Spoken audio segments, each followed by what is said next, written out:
There's 5 things that everybody should know before they get on probation.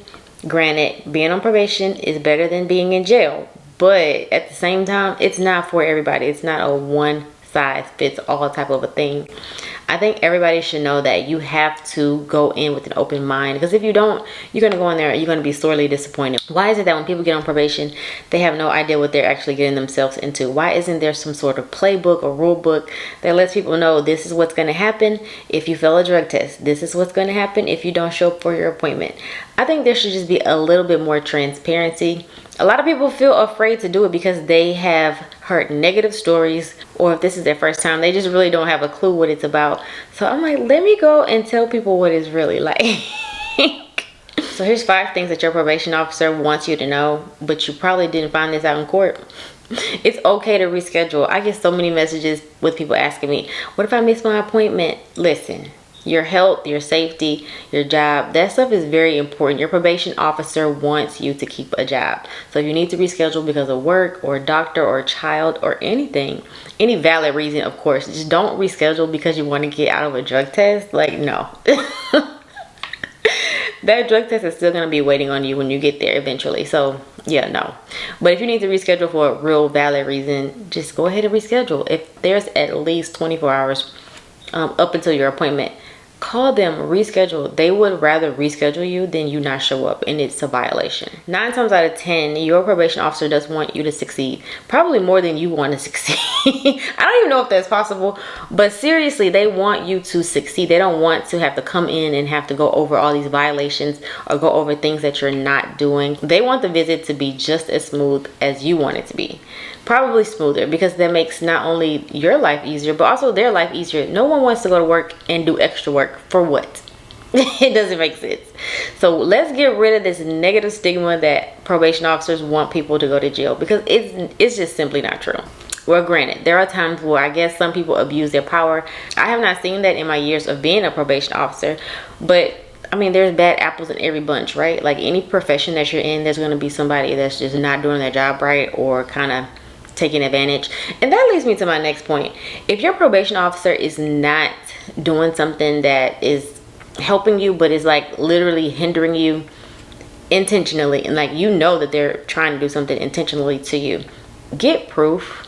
Like that proof could be in the form of, I don't know, writing down exactly what they did, what they said, how they said it. I don't know if you're a state, you can record your probation officer. Listen, I am not telling you to go record your probation officer.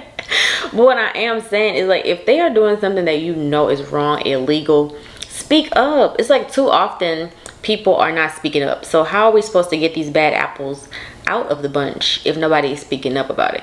Now, if you have a fear like there will be repercussions for you speaking up against this probation officer, like take it a step higher. If you don't want to talk to their supervisor, you can go to your lawyer. You don't want to go to your lawyer, you can go to the judge. Like, just tell somebody. Just don't. You can tell me, email me, okay? My email address, yourfavoritepo@yahoo.com. Email me, because we have to speak up. We have to get these stories out. I don't want people going into probation with a probation officer that for years they have a history of doing stuff like this. Like, no, let's end it. Let's dead it. No. Your probation officer wants you to know that probation starts the day that you sign your name on that dotted line. It may not be dotted, but the day that you sign your name in court saying that I'm going to take probation. Your probation starts that day. So stop all drugs, alcohol, anything that your court order says you cannot do. Just stop it. Listen, just stop it, because it starts that day. So say for instance you're in court and you sign for probation today. No more drugs, no more alcohol, no nothing. Get up there behind him on the board. You got it. Your probation officer can literally call you the next day and have you come in for a drug test. If it's positive, that test is going to be a violation, and it is going to be on you because your probation started yesterday. So let's get this straight.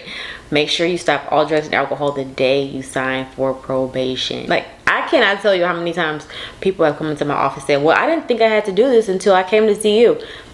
No, love. It starts the day you sign for probation, okay? If your probation officer is not responding, sometimes things come up. They want you to reach out. It is your responsibility to reach out. If you don't, that's on you. You can say all day, you didn't call me, the probation officer didn't call me, I didn't hear from them. You have to call. Like, what if it was your girlfriend or your boyfriend or somebody close to you and you're like, dang, I've been calling them, I've been blowing them up, why haven't they responded? I mean, you're gonna take more measures, right? You're gonna like email them, go to their Instagram, like call their mom. I don't know. You're gonna like try if you really you're gonna like try if you're really into that person. My point is, make an effort. Even if you're calling for like 2 weeks straight or something, go to the probation office. Like, what if your girlfriend was not answering the phone for 2 weeks, or your boyfriend wasn't answering the phone for 2 weeks? Pop up? Okay, yeah, just go to the office, let them know I've been trying to get in touch with my probation officer, I haven't gotten a response, I don't want to get in trouble. Just stay on top of it. Don't think because they're not calling you back that you can just be free to do whatever you want, or you know, you're flying under the radar because you haven't heard from them. Like, this is your responsibility. This is literally your life. Take it seriously. When you try to use things to clean out your urine, the probation officer actually knows. I wish they would tell people this in court. On my Facebook page, I make some posts about this. I've made several posts about this actually. And people will put in the comments like, no, that's not true. You can use this to clean your urine. You can use that to clean your urine. Oh, this works. I've done it for 2 years on probation. If you have to go through links to clean your urine, like, that's a bigger problem. Like, you obviously have a bigger problem on your hands. So if you need help, like abstaining from alcohol, stopping the drugs, tell the probation officer. If you don't tell them and they find out later, it's just gonna look worse. You know what I'm saying? It'll still be one violation, but it'll just look worse. Be upfront. A lot of people are afraid to tell the probation officer that they have some substance abuse issue or something like that. Like, I smoke weed every day before probation, so of course my urine is gonna still be, you know, come up dirty for weed. But this is the thing, just be upfront. And the first time that you fail a drug test, you're usually the first time that you fail a drug test, you're usually not going to go to jail. Why do people think that? I don't understand. The courts nowadays, they do not want to see people locked up for their first failed drug test. They just don't. So if this is your first time going to probation, this is your first time taking a drug test, and you know it's going to be dirty, just tell the probation officer. Even if you don't tell them, your first positive drug test is, the consequences are not going to be that steep. 9 times out of 10, this is what's going to happen. They're going to have you speak to an alcohol and drug counselor just to see if there's some issue that needs to be addressed. That's it. They're going to have you talk to a counselor, and the counselor is just going to ask you a bunch of questions about, you know, how much drugs you've used in the past, and like, what is your drug of choice and stuff like that, to see if there's something that they can help you with. But if you don't want to stop smoking weed specifically, because weed is like a big thing. I don't know what it is. So many people smoke weed. But anyway, if weed is a thing that you have a problem with, I know it takes like 30, 45 days to get it out of your system. We understand that. But if your probation officer tests you and they send that urine to like a lab, then they can see the levels of THC or the levels of marijuana in your system. So if they see that it's going down, you know, they're like, okay, this person has stopped. We just have to test them again in a couple of weeks, or test them again in 30 days to make sure that the levels are still going down. That's it. But if your level is like, let's just say for instance a 300, and you come back and it's a 400, red flag. Flag on the play. So just be honest about it. And if you can't stop, tell them you can't stop. I've had a few people on my caseload before tell me exactly, I have been smoking every day for X amount of years. I just cannot stop, and I don't want to stop. Not even that I can't. It's like I don't want to. And I understand that. It's hard to make a lifestyle adjustment like that, just like this, you know?